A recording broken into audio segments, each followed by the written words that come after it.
Dan yang terakhir adalah Muhammad Ferdinand Al-Fauzi. Kami dari kelompok PPKN di sini kami akan menjelaskan atau menerangkan tentang perwujudan dinamika Pancasila sebagai dasar negara dan pandangan hidup bangsa. Dinamika ini pada periode awal ini setelah kemerdekaan itu pada tahun 1145 hingga 1949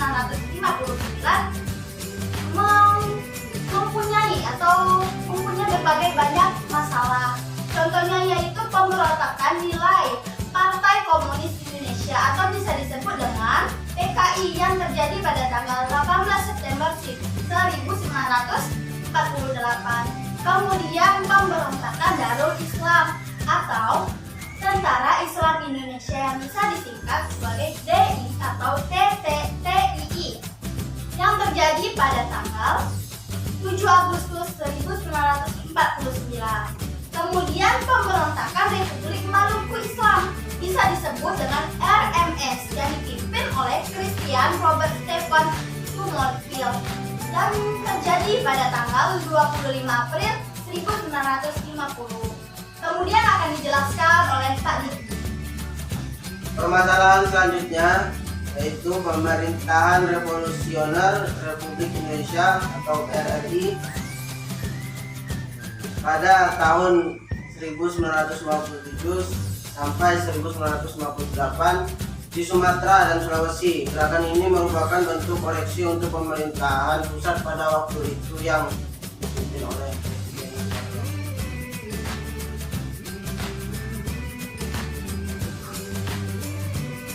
APRA atau Angkatan Perang Ratu Adil melakukan pemberontakan pada tanggal 23 Januari 1950 dengan melakukan serangan dan menduduki kota Bandung serta menguasai markas staf divisi Siliwangi. Pak Sterling merencanakan untuk menyerang Jakarta, tapi usahanya dapat digagalkan. Perubahan bentuk negara dari Republik Indonesia Serikat pada tahun 1955 yang selama itu dianggap paling demokratis. Oke, selanjutnya yaitu keterbukaan ideologi Pancasila harus sesuai dengan poin-poin berikut ini, yaitu stabilitas nasional yang dinamis, larangan untuk memasukkan pemikiran-pemikiran yang mengandung nilai ideologi Marxisme, dan yang ketiga mencegah berkembangnya paham liberal, larangan terhadap pandangan ekstrim yang menggelisahkan kehidupan masyarakat, membuat kehidupan masyarakat itu gelisah atau tidak tenang. 5. Penciptaan norma yang harus sesuai dengan kesepakatan bersama, kesepakatan masyarakat Indonesia. Keterbukaan ideologi Pancasila mengandung nilai 1 dasar, 2 instrumental, 3 praktis. Maaf Pak Kais, saya ingin menambahkan sedikit. Dari poin atau nilai dasar itu memiliki arti, yaitu artinya itu terkandung cita-cita, tujuan, serta nilai-nilai yang baik atau benar. Lalu poin yang kedua itu Pak, yaitu instrumental. Instrumental itu berupa peraturan perundangan yang sesuai dari lembaga pelaksanaannya. Yang ketiga itu poin apa tadi Pak? Nah, praksis itu suatu pengalaman yang nyata dalam kehidupan sehari-hari. Demikian penambahan dari saya. Pancasila sebagai ideologi terbuka secara struktural memiliki 3 dimensi, yaitu dimensi idealisme, dimensi normatif, dan dimensi realitas. Perwujudan nilai-nilai Pancasila dalam bidang politik dan hukum meliputi persoalan lembaga negara, hak asasi manusia, demokrasi, dan hukum.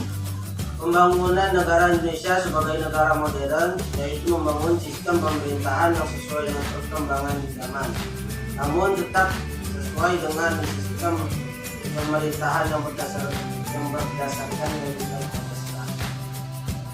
Selanjutnya akan dijelaskan poin terakhir oleh Bu Intan. Perwujudan nilai-nilai Pancasila dalam bidang ekonomi yaitu 1. Ekonomi yang disusun sebagai usaha bersama atas asas kekeluargaan. 2. Cabang-cabang produksi yang penting bagi negara dan menguasai hajat hidup orang banyak dikuasai oleh negara. 3. Bumi dan air dan kekayaan alam yang terkandung di dalamnya dikuasai oleh negara dan dipergunakan untuk sebesar-besar kemakmuran rakyat.